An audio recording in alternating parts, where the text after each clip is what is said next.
mugi tungkulkeun jiga sujud dina salat. Eta mah khusus ka Gusti Allah. Jadi namun aya jelema hayang disujudan ku jelema deui sareng Kanjeng Rasul, Allah bener. Mun mah kami rek ditanyun ngasujudan jalmi ka jelema, jalma ka jalma sareng Kanjeng Rasul, nu panggeulana dina sujud teh isi kamikeun saroge. Ngawi teu diatakeun ku Kanjeng Rasul teu dikengekeun sujud. Teu dikengekeun sujud ka papana jalmi. Ayeuna pan meuli rame santri-santri sasalaman sujud nyium kana sampean ajengan kuat. Keterlaluan. Bari ngahormat cekap nyium panangan. Cekap sakitu. Ulah duikeun ka nyium sampean. Sium sampean eta duweun ka ngadapkeun sujud eta sapertos ka pangeran. Kubakatina gila hormatna. Ari Kanjeng Rasulullah wa kana sallallahu alaihi wasallam syadidal haya'i wat tawadhu. Janten numpang caket-caketna hiji hamba ka Gusti Allah, nalika eta hiji hamba teh keur ngalaksanakeun sujud.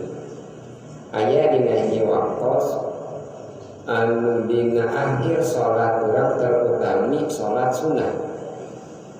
Ulah dina salat fardu, sabab salat fardu mah babarengan jeung batur. Terus salat pohon sujud terakhir nanti batur teh khusyuk, ieu imam karana doa, jeung kan jadi mah salat nyalira gitu. Namun dina salat sunat langsung sae. Aya dina akhir salat witir, dina kahiji didinya aya doa khusus. Anu kawarin dipun guru dina akhir salat witir. Dilapri doana aya akhir salat witir, aya dina salat hajat, aya salat rupi-rupi an dijajahkeun di para alim ulama nyata ngeunaan kana sajidan sujud. Qad kasura ma yusalli wa yasumu wa yahujju wa yazakki wa yaf'alu af'alal khair lil khalqi la lil khaliq.